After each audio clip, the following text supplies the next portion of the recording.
saya itu kan juga penyuluh, cuman penyuluh agama. Ya, betul. Nah, kalian semua itu juga penyuluh, adalah penyuluh pertanian. Ya. Dan dua-duanya itu sama-sama bernilai dakwah yang ketika dijalani dengan ikhlas akan bernilai pahala. Yang gaji utamanya tidak utamanya uang, tapi rezeki utamanya adalah rezeki yang akan mencukupkan kehidupan kita dunia dan akan bisa dibawa mati hingga kita di akhirat kelak. Sebenarnya sama, karena itu jalani hal ini dengan keikhlasan sebagai satu ibadah. Dengan begitu insya Allah kita akan diberi jalan untuk menyelesaikan apa-apa yang perlu diselesaikan di dalam pekerjaan kita, dan juga akan bernilai ibadah yang akan baik bagi kehidupan kita, bukan hanya kelak di akhirat tapi di dunia. Oke Sobat Ceping semuanya, alhamdulillah di kesempatan siang hari ini saya bisa bertemu dan berkunjung ke rumah beliau langsung. Beliau adalah Habib Husin Ja'far Al-Hadar. Iya betul. 21 tahun tidak ketemu Bib. Iya, dari zaman di SMP dulu ya. 4 Bib. Lulusan tahun 2003 itu ya. 2003. Alhamdulillah setelah 4 kali kesini, saat ini langsung ketemu langsung dengan Habib. Alhamdulillah.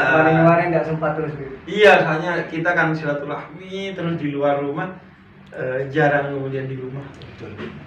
Sibuk, orang sibuk gitu ya Pak? Enggak, karena saya kan cuma pulang ke Bondowoso itu setiap lebaran. Setahun sekali, itu pun cuma beberapa hari kan. Sedangkan keluarga kecil, keluarga besar, kemudian teman-teman itu banyak banget, hampir sekampung ini kita anggap sudah seperti keluarga kan. Jadi selalu tuh silaturahmi setiap hari. Belum lagi nanti kalau keluar ketemu orang gitu. Ketemu orang, silaturahmi juga, silaturahmi dadakan. Oke Sobat Ceping semuanya, senyampang saya bertemu dengan Habib karena beliau adalah seorang pendakwah yang saya sering mengikuti di channel beliau. Dan itu juga menginspirasi sekali buat saya selaku penyuluh pertanian di desa. Tentunya kami juga ingin ada saran atau motivasi lah bagi kami selaku penyuluh itu, supaya kami di desa itu lebih yakin dan lebih mantap lagi dalam mendampingi petani di desa. Ya sebenarnya saya itu kan juga penyuluh, cuman penyuluh agama. Ya, betul. Nah, kalian semua itu juga penyuluh, adalah penyuluh pertanian. Ya. Dan dua-duanya itu sama-sama bernilai dakwah yang ketika dijalani dengan ikhlas akan bernilai pahala. Yang gaji utamanya tidak utamanya uang, tapi rezeki utamanya adalah rezeki yang akan mencukupkan kehidupan kita dunia dan akan bisa dibawa mati hingga kita di akhirat kelak. Bedanya juga, saya penyuluh agama pakainya itu ayat-ayat kauliyah, ayat-ayat yang ada di Al-Quran. Nah, kalian itu penyuluh pertanian pakainya itu ayat-ayat kauniyah, yaitu ayat-ayat yang ada di alam semesta. Sebenarnya sama, karena itu jalani hal ini dengan keikhlasan sebagai satu ibadah. Dengan begitu insya Allah kita akan diberi jalan untuk menyelesaikan apa-apa yang perlu diselesaikan di dalam pekerjaan kita, dan juga akan bernilai ibadah yang akan baik bagi kehidupan kita, bukan hanya kelak di akhirat tapi di dunia. Karena terlalu banyak hal yang nggak bisa kita kontrol sendiri, yang sebaik-baiknya adalah memberikan kontrol itu kepada Allah dengan kita bekerja secara ikhlas sebagai penyuluh. Sama-sama penyuluh sebenarnya. Iya, betul. Terkadang kami ya gitu, yang kami rasakan itu ketika terjadi permasalahan di desa, ketika kita menghadapi petani. Karena kan petani karakternya bermacam-macam gitu.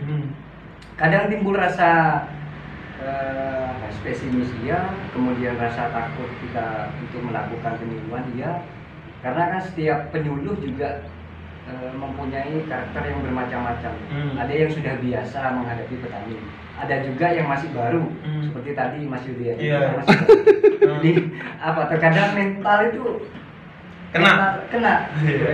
Ngelek udah ngelek. Kalau kita menghadapi petani yang jauh lebih pintar daripada kami, terkadang sebelum kita ngomong mental sudah down. Iya, Nah, itu biasanya bagaimana kita menghadapi situasi seperti itu? Iya, karena itu kalau saya itu selalu basicnya adalah bukan menggurui, tapi mengajak diskusi. Artinya kita sharing aja dengan orang-orang. Itulah yang kemudian dilakukan oleh Nabi Muhammad. Beliau itu menyebut murid-muridnya itu sebagai sahabat, agar kemudian hubungan antara beliau dengan para murid, dengan umatnya itu hubungan yang diskusi, dialogis, bukan hubungan yang monolog saja. Nah, saya kira itu poinnya. Bagaimana kita duduk sama rendah, berdiri sama tinggi dengan mereka, dan menjadikan mereka juga bagian dari penyuluhan kita. Kita akan belajar dari mereka juga tentang hal-hal yang mereka jauh lebih tahu.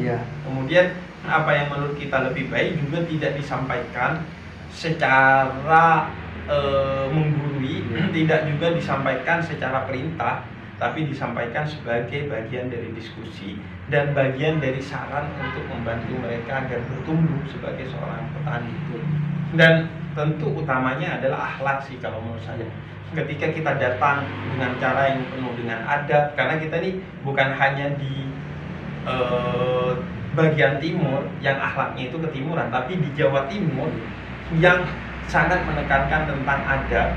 Jadi begitu kita datang, kemudian berbicara dan kemudian pulang dengan akhlak yang baik, saya rasa itu akan mempermudah lah relasi kita dengan orang lain. Karena seringkali itu meninggalkan kesan itu lebih utama dan lebih penting daripada menyampaikan pesan. Jadi ya udah, meninggalkan kesan yang baik dulu. Nanti mungkin di awal belum diterima pesannya, tapi kalau kesannya udah baik, besok-besok mau datang udah enak. Betul, Beb. Kadang kalau kita bisa membawa diri kita ke petani, itu tidak hanya yang terjadi hubungan antara penyuluh dan petani. Terkadang kita sudah seperti saudara sendiri. Iya, betul. Iya, itu kan yang mau dibentuk. Iya. Bagaimana kita semua menjadi keluarga bersama. Iya, betul. Kalau sudah seperti itu, betul kata Habib tadi. Kalau kita sudah bisa membangun manajemen yang bagus di petani, saya kira kita tidak perlu mengajak lagi. Iya. Seperti yang Habib ceritakan tadi, di belakang, di sungai, karena memang sudah ada kesadaran dari anak-anak muda, sehingga yang awalnya sungai itu kotor, kemudian orang yang mau singgah ke sana tidak mau, akhirnya menjadi semangat. Iya, bisa dikatakan kan bisa jadi tempat untuk menghibur diri. Iya, destinasi wisata. Ya, kita pun juga begitu. Setiap kami melakukan penyuluhan, hal yang pertama kami sampaikan kepada petani itu bahwa kita bukan sebagai guru, kita bukan menggurui, tetapi kita hanya berbagi pengalaman, sharing. Betul. Soalnya kalau kita memaksa ke petani, itu terjadi mereka bukannya mengikuti arahan dari kami, justru akan meninggalkan kami. Bahkan meskipun kita paksa, mereka tidak akan mau. Tapi kalau kita bisa menjalin hubungan kekeluargaan yang mereka, apalagi yang saya sampaikan ke tadi, ketika kita punya bukti bahwa apa yang kami bicarakan itu ada buktinya, biasanya mereka tanpa disuruh juga memang suka dikali. Tidak mudah ya, menyadarkan pasti segala hal pasti ada tantangannya. Yang penting kita menjalaninya itu dengan optimis, tanpa putus asa, dan kitanya juga harus enjoy. Saya biasanya buat kontennya bareng Mas Januar. Oh, Masya Allah. Ya sebenarnya sekarang kameramennya malah Mas Januar. Iya, emang biasa gitu. Biasanya kadang sama Rizky.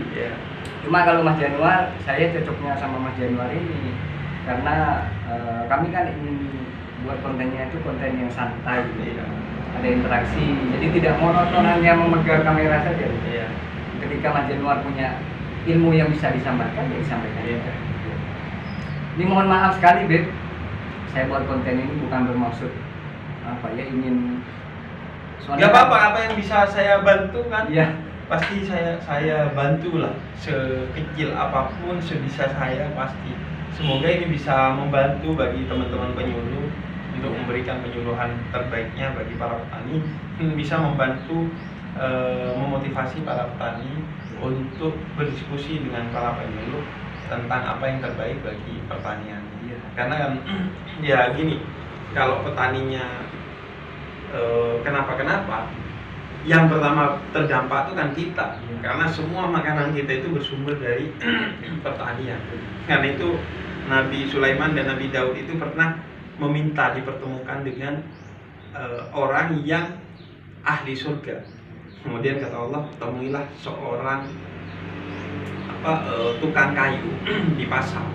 Ketemu tukang kayu di pasar dan akhirnya pengen tahu kok bisa dia ini dijamin masuk surga. Ternyata ketika pulang diajak makan bareng Nabi Daud dan Nabi Sulaiman ini, dan didapati setiap mau makan orang ini berterima kasih kepada siapapun yang telah menyebabkan makanan itu sampai ke mejanya, termasuk para petani yang membuat gandumnya, yang menanam buah-buahan dan sayurannya dan lain sebagainya. Jadi kalau petaninya kenapa-kenapa, ya pertama terdampak itu adalah kita. Dan penyuluhan itu sebagai bentuk syukur kita atas kontribusi yang telah diberikan kepada para petani sehingga bisa menyajikan makanan, minuman dan segala sesuatu kebutuhan dasar kita yang terbaik. Makanya kami sangat bangga sekali dan bersyukur lah kami diterima dan dipercaya oleh pemerintah jadi penyuluh ini, karena kita bisa menyumbangkan apa yang kami miliki ke petani. Tidak bisa berupa modal atau biaya, tetapi berupa ilmu yang bermanfaat. Salah satu pahala yang akan terus mengalir kan salah satunya ilmu yang bermanfaat. Betul. Nah, itulah yang mendasari kami kenapa kami membuat konten, membuat media sosial, karena itu ingin berbagi, memberikan kontribusi kami, ya karena hanya inilah yang bisa kami berikan kepada petani. Lain-lainnya seperti bantuan itu kan bonus. Iya, betul. Tapi kan lebih penting adalah bagaimana petani itu bisa sadar bahwa teknologi sekarang sudah beda dibandingkan dulu. Gitu. Terus kemudian lahan semakin sempit. Ya, kalau semua tidak dibangun dengan teknologi kan bagaimana kita bisa menaikkan produksi? Betul. Oh iya, Bib, ini kan kita kan diprediksi akan menghadapi El Nino, Mas, ya? El Nino gorila katanya. Oke. Dampak perubahan iklim. Panas luar biasa. Iya. Ini kan tahun kemarin juga petani kami banyak yang mengeluh. Iya. Ya, mengeluhnya macam-macam lah. Kayaknya kurang bersyukur apa gimana. Ya mohonlah dengan video ini diberikan kelapangan dada, malah kan nanti terjadi lagi gitu. Insya Allah semoga apa yang terjadi tidak memberikan dampak yang buruk kepada kita, dan insya Allah kita bisa memitigasinya dengan baik, dan mitigasi utamanya adalah dengan kita menyiapkan diri untuk segala kondisi ini dan tidak pernah berputus asa atas apa yang akan terjadi. Karena kalau kitanya sudah ambruk, pasti keadaan akan membuat kita hancur. Tapi kalau kitanya tegar, insya Allah kita bisa mengendalikan keadaan. Sebenarnya kan semua itu bukan musibah, tapi kan ujian ya. Betul. Ujian untuk meningkatkan kita. Iya. Sementara begitu dulu. Iya, terima kasih. Karena Habibnya masih mau ada acara. Iya. Meskipun sebentar, tapi insya Allah video ini akan membantu Habib, terutama ke petani-petani binaan saya. Mudah-mudahan bisa memotivasi. Terima kasih sekali lagi, Habib. Terima kasih sudah mengganggu waktu. Terima kasih. Alhamdulillah, mudah-mudahan Habib sehat selalu. Amin. Mudah-mudahan sukses dimanapun Habib berada. Amin. Oke, Sobat Ceping semuanya, terima kasih banyak. Mohon maaf jika videonya durasinya hanya sedikit saja. Mudah-mudahan video kali ini bisa memberikan motivasi kepada petani-petani semua, terutama kepada teman-teman penyuluh. Mudah-mudahan tetap semangat dalam mendampingi petani yang ada di wilayah. Oke, terima kasih banyak. Sampai jumpa di konten-konten selanjutnya. Wassalamualaikum warahmatullahi wabarakatuh. Waalaikumsalam. Waalaikumsalam.